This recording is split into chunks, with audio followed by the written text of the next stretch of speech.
Yes, nongeye guha ikaze nanone kuri YouTube channel ya Mansamsa TV. Uyu mwanya rero inkuru nkuzaniye ni inkuru iri gucicikana hirya no hino ku mbuga nkoranyambaga zigiye zitandukanye. Ni inkuru rwose yababaje abantu benshi, wakibaza niki kibaye ku buryo ibyamamare bigiye bitandukanye bihagurutse bikavuga ngo ahangaha rwose harimo ikibazo dukwiye kwitondera hagati y'uyu nguyu Mugisha Benjamin ndetse na Uwekeza Pamela. Ngera murabizi ejo bundi hashize rero nibwo uyu The Ben aherutse gushyira hanze indirimbo yise True Love, ayisoreye Pamela rwose agaragaza amashusho y'uko bari hafi yo kwibaruka imfura yabo ya mbere. Gusa ibingibi rwose kuba barabitangaje bisa nkaho bibagizeho ingaruka zikomeye cyane rwose, arizo tugiye kurebera hamwe muri iki kiganiro kigufiya naguteguriye, ngusaba gukanda subscribe kugira ngo tujye tubana mu biganiro byinshi bya buri munsi bigiye bitandukanye. Nk'uko mubizi rero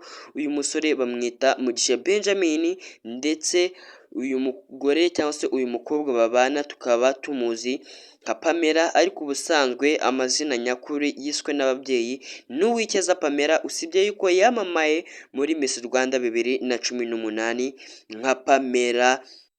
Benshi rero niho bamenyeye uyu mukobwa bigatuma ahinduka icyamamare ku rwego rwo hejuru, ku buryo ariho yaje no kumenyanira n'uyu babanye nk'ubu buzima bw'uyu munsi ari we Mugisha Benjamin, ndetse mwamenye muri muzika nyarwanda nka The Ben. Abangaba rero birimo bivugwa ko ubuzima bwabo bushobora kuba buri mu kaga rwose, bari mu bibazo bihambaye nyuma yo kugaragaza amashusho y'uyu Pamela atwite rwose, agaragaza inda yiwe muri videwo y'indirimbo yakoze yise True Love.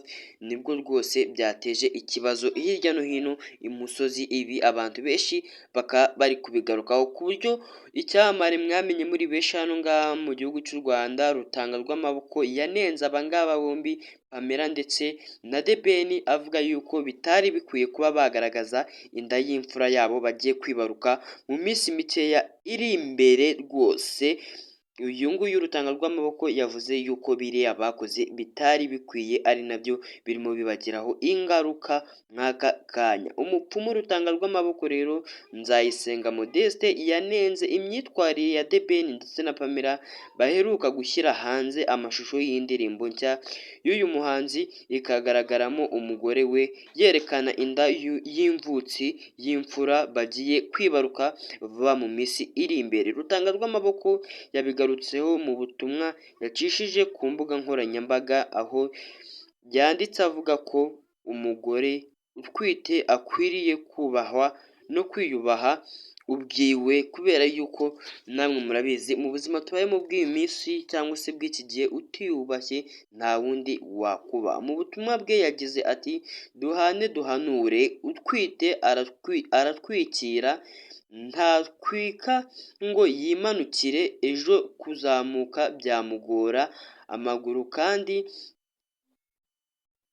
kandi amagarukirane muri rwa ruziga rw'ubuzima butazima. Inda y'umubyeyi irubahwa, ukubahirizwa,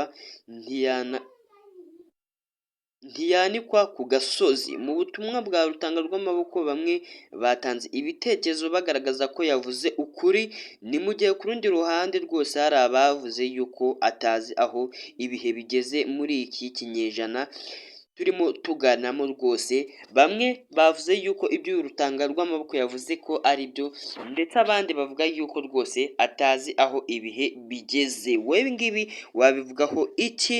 Koko nimba ibyo The Ben yakoze byarakufashije cyangwa nta birenze, nimba ari ukuri rwose, cyangwa se nimba ibyo yakoze ari igikorwa kitagakozwe na buri umwe wese, ari igikorwa kitari gikwiye kugaragaza inda y'umugore wiwe muri videwo y'indirimbo yise True Love atwite.